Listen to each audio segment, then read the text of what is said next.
Perfeito. Ok. Boa tarde a todas, todos. Eu gostaria de saudar o Tião, em nome do qual eu cumprimento todos os participantes.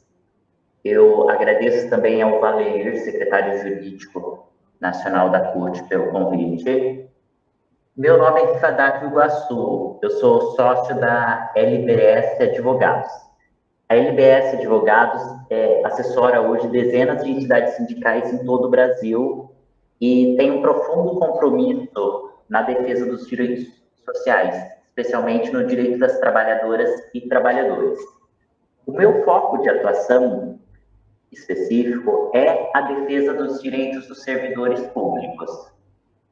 Eu moro em Campinas e, entre outras entidades, eu assessoro a Associação de Docentes da Unicamp, a do Unicamp, a Associação dos Professores Adjuntos do município de Campinas, sindicatos dos bancários também.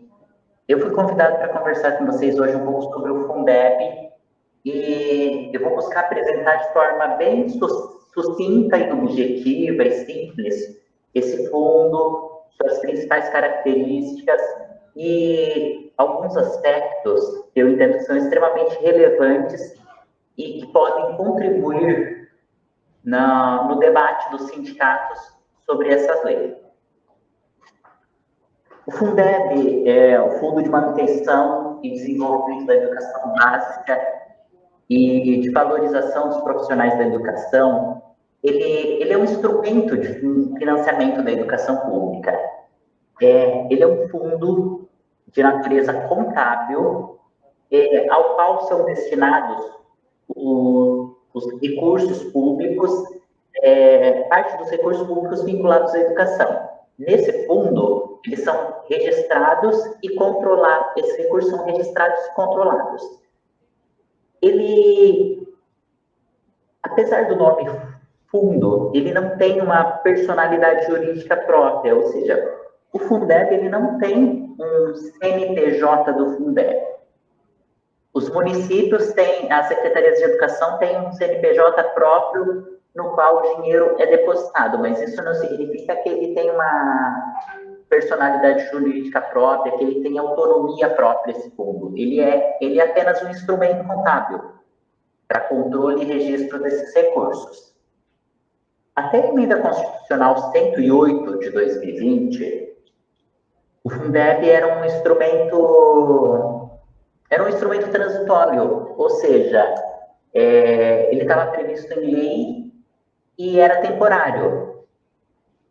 A partir da emenda constitucional 108, o Fundeb passou a ser um instrumento permanente do Estado brasileiro. Por quê? Ele foi inserido, a disposição do Fundeb foi inserida na Constituição Federal e, a partir de então, o Fundeb só pode ser extinto por meio de uma reforma constitucional, por meio de uma nova emenda constitucional que tire essa disposição do artigo 212A da Constituição Federal.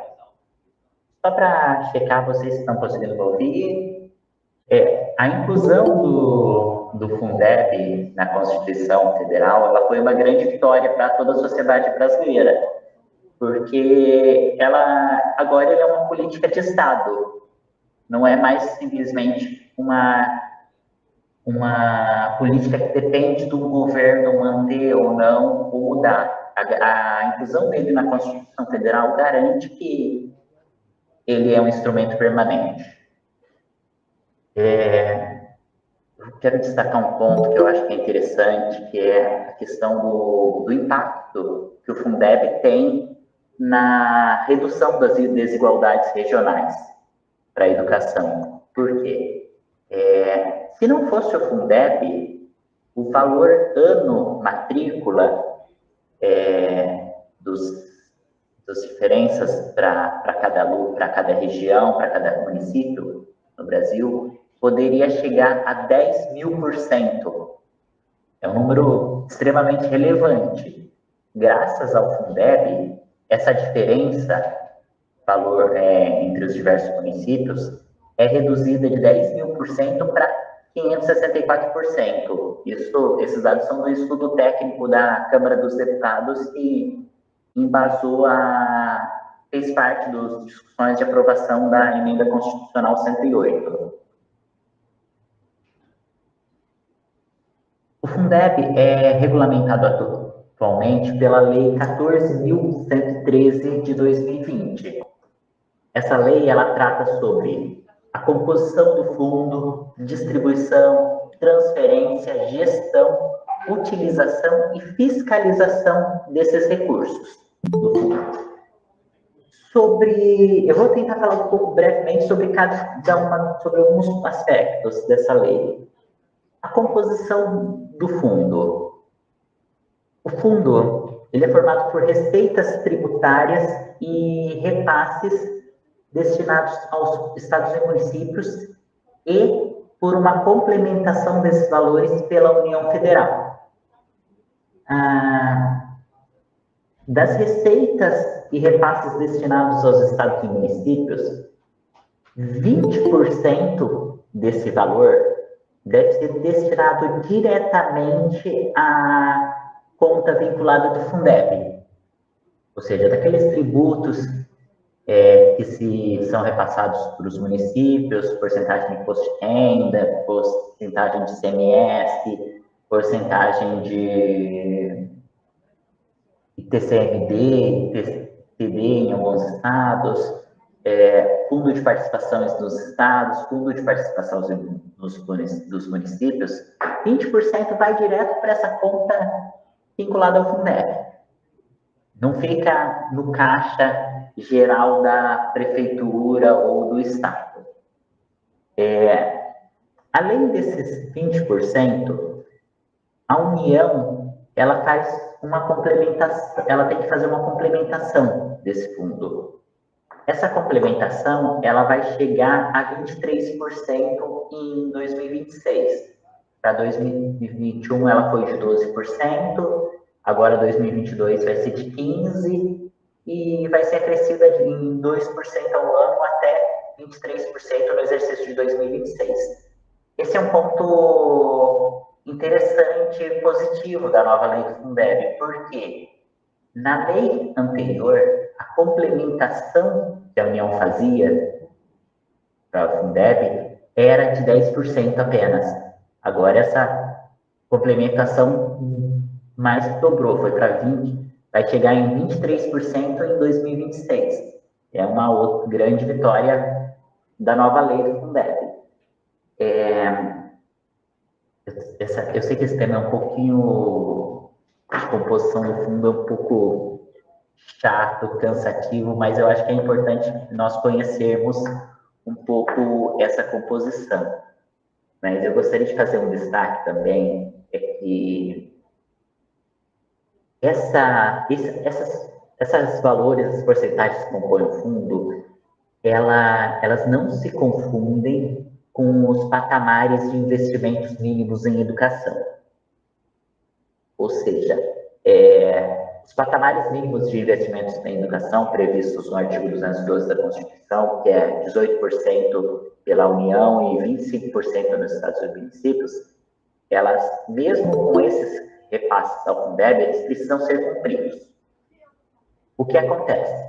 As verbas do Fundeb, apesar de não estarem vinculadas diretamente, não serem destinadas para o Caixa Geral da Prefeitura, elas são computadas na hora que a Prefeitura ou o Estado vai apurar se cumprir um patamar mínimo de 25%. Ou seja, o Fundeb entra nessa conta dos 25%, mas não é só as verbas do Fundeb que são destinadas à educação. Ou seja, além das verbas do Fundeb, a Prefeitura precisa obrigatoriamente investir um valor maior em educação para poder atingir o patamar mínimo de 25%. A distribuição desses recursos para os municípios e para os estados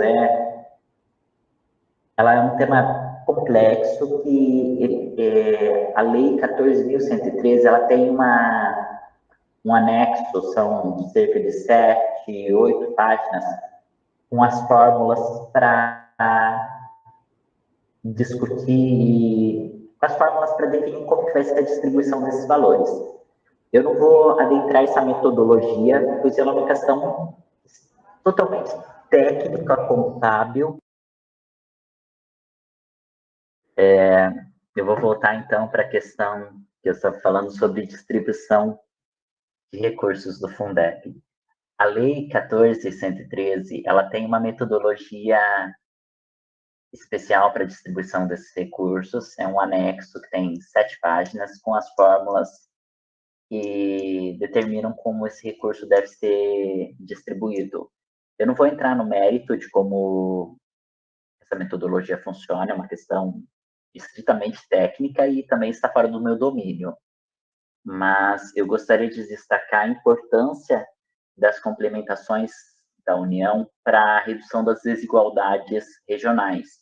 Como eu havia falado anteriormente, graças ao Fundeb, especialmente as complementações vertidas pela União, as desigualdades de valor anual mínimo reduzem-se de 10.000% para 580%, uma redução extremamente considerável nas desigualdades de valor mínimo aluno, se não houvesse o Fundeb. A utilização dos recursos do Fundeb é um tema bem delicado, e acho que as principais mudanças da nova lei estão justamente nessa utilização dos recursos. Os recursos desse fundo, eles são destinados exclusivamente para desenvolvimento e manutenção da educação básica. Eles não podem ser utilizados para outra finalidade. A Emenda Constitucional 108 e a nova lei do Fundeb, elas vedaram que esses recursos fossem utilizados para pagamento de aposentadorias. Isso foi uma grande vitória, porque, vou dar um exemplo do estado de São Paulo, eu acho que tinham mais pelo menos uns 9 estados que tentavam fazer a mesma coisa, que é utilizar os recursos do Fundeb para pagamento de aposentadoria do pessoal da educação. Municípios, eu não sei quantos tentaram fazer isso, mas isso foi uma realidade por muitos anos. Os municípios, os estados tentarem pagar o salário, as aposentadorias do pessoal da educação com recursos do Fundeb. A Emenda Constitucional 108 e a nova lei do Fundeb, elas vedam expressamente isso, ou seja, não tem mais a mínima possibilidade que dos municípios ou estados utilizarem recursos do Fundeb para essa finalidade. A nova lei do Fundeb, ela também majora a patamar mínimo de despesas com remuneração de pessoal de 60% para 70% dos recursos do Fundeb, excluída a uma rúbrica específica que é relacionada, condicionada a uma complementação da União referente a melhorias de gestão, que equivale a cerca de 2,5% da complementação da União. Apesar dessa majoração dessas despesas mínimas com o pessoal de 60% para 70%, a nova lei, inicialmente, ela destinava esses valores exclusivamente para remuneração dos profissionais de educação, aqueles previstos lá no artigo 61 da Lei de Diretrizes e Bases da Educação. Contudo, essa lei foi modificada pela Lei 14.276 de 2021 para autorizar que esses recursos sejam utilizados também para o pagamento de remuneração dos trabalhadores em funções de apoio técnico. Ou seja, a partir da 14.276, os recursos do Fundeb não são apenas para pagar os trabalhadores diretamente vinculados à educação, os profissionais da educação previstos no artigo 61 da lei do Fundeb, eles podem ser utilizados também para pagamento da remuneração dos trabalhadores de apoio técnico da educação. Aqui esse ponto merece uma observação, que a inclusão desses trabalhadores, ela pode ocorrer somente a partir da vigência dessa modificação, ou seja, a partir de 27 de dezembro de 2021. Anteriormente, para todo exercício, quase todo exercício de 2021, não é possível a utilização desse valor para pagamento desses profissionais. Está em algumas discussões, alguns municípios ainda provavelmente vão tentar utilizar esse valor para pagar os demais profissionais, para tirar isso do caixa do Fundeb, para evitar a distribuição de abono, pagamento de reajustes, mas é uma questão que tem que ser olhada com bastante atenção. E essa questão também merece atenção por outro motivo. Apesar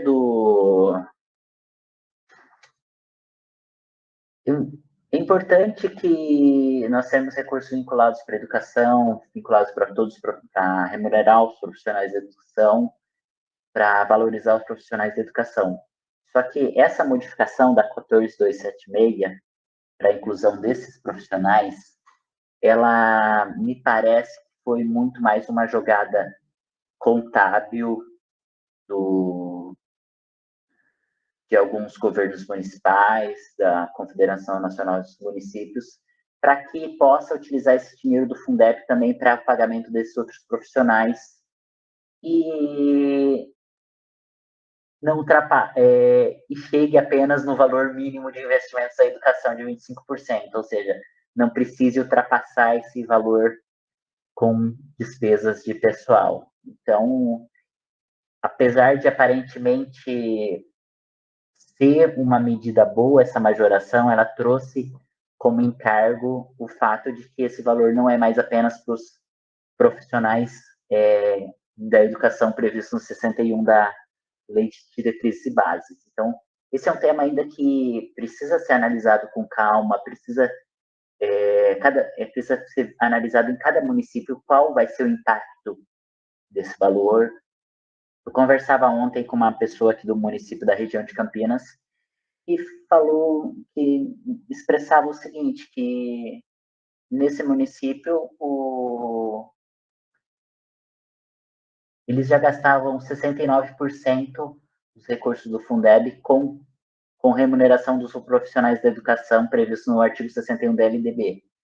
A partir do momento que incluir os demais profissionais de apoio técnico, eles vão ultrapassar esse valor de 70% facilmente e não vai sobrar espaço para reajustes ou abonos para os profissionais diretamente para os profissionais previstos no artigo 61 da LDB. Os profissionais que efetivamente atuam diretamente com a educação. Um outro aspecto da lei do Fundeb é a questão do controle social. A nova lei do Fundeb, ela mantém os conselhos de acompanhamento, controle social do Fundeb, com pequenas modificações. Na minha opinião, a principal das modificações sobre controle social é o mandato dos conselheiros. Anteriormente, o mandato era de 2 anos e o conselheiro poderia ser reeleito por mais um mandato de 2 anos. Na nova lei do Fundeb, o mandato passa a ser de 4 anos, sem possibilidade de reeleição. O conselho é uma ferramenta extremamente importante para a fiscalização desses recursos. Então, a participação ativa da sociedade civil nesses conselhos é muito importante para assegurar que os recursos do Fundeb atendam efetivamente suas finalidades. Os tribunais de contas, eles atuam também na fiscalização desse recurso e eles E o parecer emitido pelos conselhos de acompanhamento, ele pesa consideravelmente na atuação do tribunal, ou seja, uma atuação efetiva e forte dos conselhos faz com que o Tribunal de Contas do Estado, o Tribunal de Contas do município, onde há tribunais de contas, ele fiscalize efetivamente a atuação e aplicação desses recursos. Então, é importante uma participação efetiva dos membros desses conselhos, não basta estar em um desses conselhos, quem está nele precisa realmente participar e acompanhar atentamente. O conselho pode exigir dados do município, pode ter acesso aos dados financeiros, às contas bancárias do Fundeb. A conta bancária do Fundeb ela não está protegida sob sigilo, então é perfeitamente possível que o conselho acesse para poder fazer essa fiscalização. Caminhando já para algumas considerações finais, quero destacar alguns pontos que eu acho que a gente precisa de muita atenção e que eu acho que é importante posteriormente aprofundar o debate. Um desses pontos, levantei, eu acho que aqui quatro pontos principais. O primeiro é a questão da inclusão dos profissionais de apoio técnico na cota de 70% do Fundeb.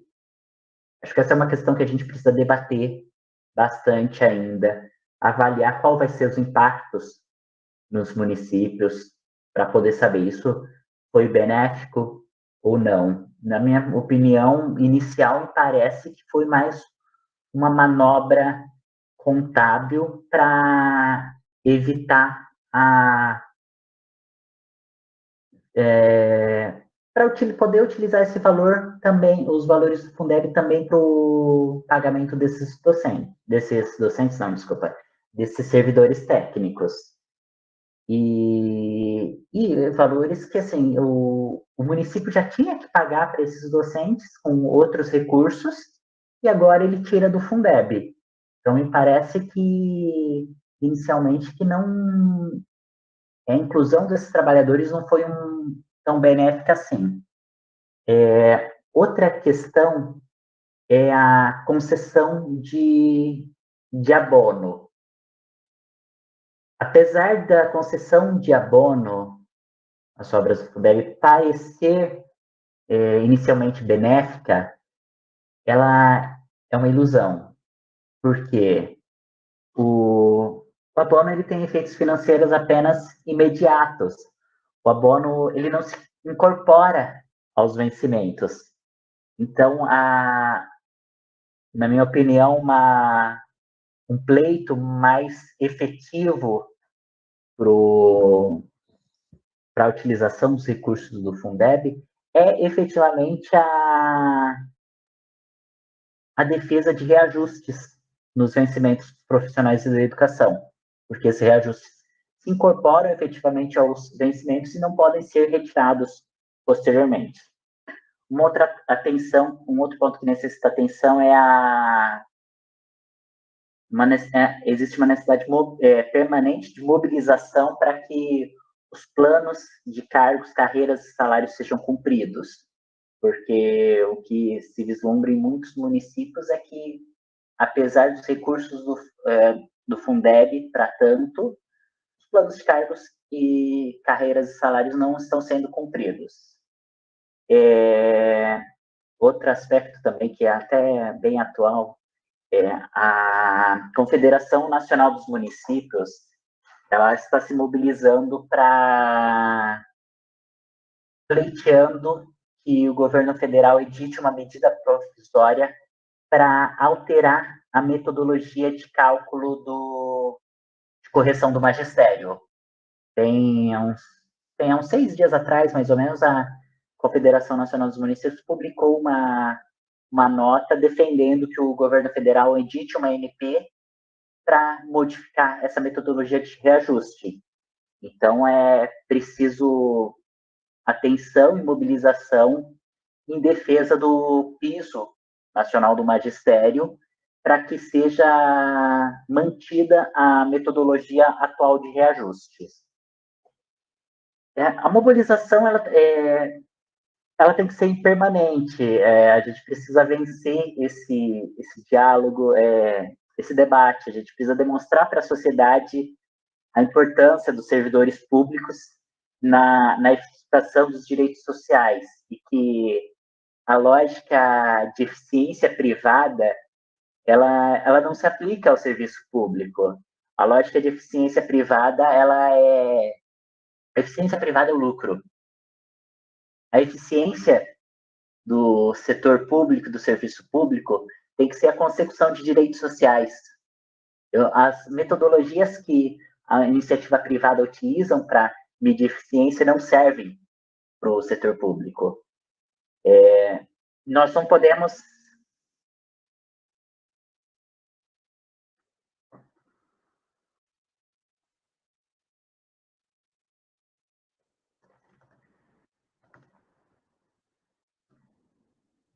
vocês estão me ouvindo? Ah, perfeito, ok. Partindo para o encerramento, já o que eu queria deixar um recado é o seguinte: nós não podemos depender do poder judiciário para efetivar direitos sociais. O judiciário ele não substitui a luta. É com a luta que nós vamos conseguir melhores condições de vida para a população brasileira. Então, não vamos apenas aguardar o judiciário, vamos continuar na luta. Eu gostaria de parabenizar vocês por essa atividade. Isso demonstra a preocupação da FETAM com a luta política, com a necessidade de mobilização. Vamos nos mobilizar, vamos continuar trabalhando para que a população brasileira tenha melhores condições de vida e que que nesse ano consigamos eleger um governo democrático e popular. Enfim, obrigado.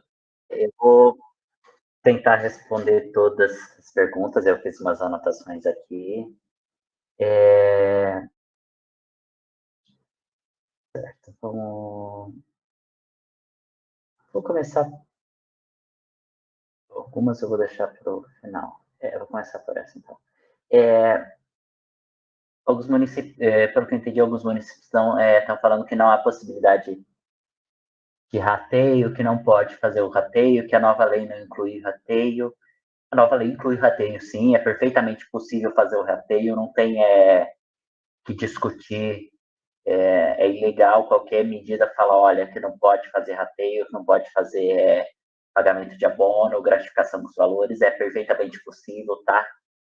Previsto expressamente na lei que os recursos, as sobras podem ser utilizados para abono ou reajuste. Esses valores, eles podem ser pagos para os profissionais da educação do município, não importa se o vínculo do profissional da educação com o município é estatutário ou seletista. Então, ambos os vínculos, esses profissionais da educação, eles podem ser beneficiados. Os profissionais de apoio técnico, eles foram incluídos por uma lei no final de 2021, ou seja, só que eles foram incluídos em 27 de dezembro, essa lei. Ou seja, para 2021, o meu entendimento, não há um entendimento judicial ainda sobre isso, e a lei não é muito clara, é que eu só posso utilizar proporcionalmente esses valores. Se eu for ratear esses valores entre todos os profissionais, eu só vou poder considerar 27, 28, 7, 28, 29, 31, 365 avos para os profissionais de apoio técnico, porque é só a partir de 27 de dezembro que eles têm direito a participar desse rateio e só a partir de 27 de dezembro que pode ser considerado esse valor para os valores de pagamentos do Fundeb, os valores de pagamentos do apoio técnico para fins de cálculo do Fundeb. Então, qualquer tentativa de inclusão desses salários nessa cota de 70% me parece questionável e há espaço para discussão sobre isso. O piso proporcional, ele é perfeitamente possível, sim, um piso de acordo com a carga horária do docente. Se o docente é contratado com um regime de trabalho de 12 horas, o piso pode ser proporcional a essas 12 horas. Se é 20 horas, pode ser proporcional. Então, não há irregularidade quanto a isso. Claro que é uma questão também de luta política para que as contratações de docentes não sejam feitas por 12 horas semanais, para sejam feitas por período integral, para que isso não vire um instrumento para burlar o teto mínimo e sobrecarregar os docentes.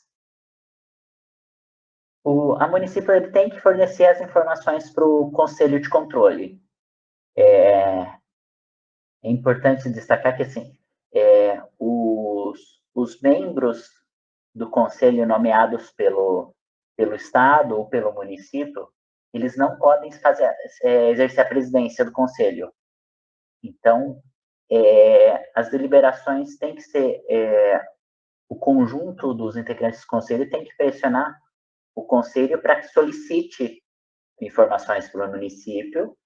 Se o Conselho não solicitar as informações, individualmente, cada membro, com base na Lei de Acesso à Informação, tem direito de exigir do município as informações necessárias para a fiscalização do fundo. Eu acho que as principais questões eram essa. Uma questão que eu não vou conseguir responder agora, mas eu preciso rever a lei para ver a data limite para a realização do rateio. Mas o fato é, o valor precisa ser utilizado para essa finalidade, para a educação básica. Ele não pode ser utilizado para outra finalidade. Não pode ser utilizado para outros tipos de pagamento. Tem que ser ou para remuneração, para majoração de remuneração, ou para o rateio, ou para o abono, essas sobras. Então, é necessário que ele seja utilizado para essas finalidades. Eu tenho entendimento claro que, apesar da lei anterior do Fundeb ter sido revogada, ela foi substituída pela nova lei do Fundeb. E tem a mesma finalidade de administração desses recursos. E a lei do piso, ela faz referência a uma norma específica, mas ela faz referência a uma metodologia da lei do Fundeb. E a nova lei do Fundeb tem essa metodologia. Então, o meu entendimento é de que o artigo 5º não foi revogado. Ele continua vigente e deve ser essa deve ser uma pauta para ser defendida em todos os municípios. E esse é um entendimento tão... há tanta divergência disso e não é unânime essa posição de que foi revogado, tanto que a Confederação Nacional dos Municípios está se mobilizando para modificar o artigo 5º. Eles estão tentando modificar. Eles querem que seja editada uma medida provisória para modificar a metodologia de atualização do teto. Então, é uma questão divergente, mas, no meu entendimento, continua vigente, sim, o artigo 5º. Sim, há plena legitimidade para pleitear os reajustes na forma apurada. Eu acho que foi 33%, se não me engano, 33,23%, perfeito. Se eu compreendi, a questão de de questão de valorização dos docentes que têm mestrado, doutorado. Essa questão, ela depende efetivamente dos planos de cargos e carreiras municipais. Então, tem que ser acompanhado o que está nos planos de cargos e carreiras municipais para exigir que eles sejam cumpridos e eles se adequem à lei do piso, a lei do piso mínimo, e que haja uma valorização efetiva desses profissionais. Perfeito. Eu agradeço a todos pelo convite. Essa experiência de fazer esses eventos ou atividades de forma híbrida é interessante, ela facilita bastante a divulgação do conhecimento, mas não é igual um evento presencial onde que a gente possa estar junto, tomar um cafezinho, conversar, dialogar. Eu fiquei muito contente pelo convite. Eu permaneço à disposição de todas e todos. Nosso escritório também está à disposição para qualquer dúvida, para podermos auxiliar. Desejo bastante força para vocês na luta e lembrar sempre, né? A luta é essencial, sempre. É através da luta que nós vamos conseguir melhorar as condições de trabalho dos brasileiros e brasileiras e a condição de vida também das pessoas. E vamos em frente sempre. Até mais, um forte abraço para todas e todos.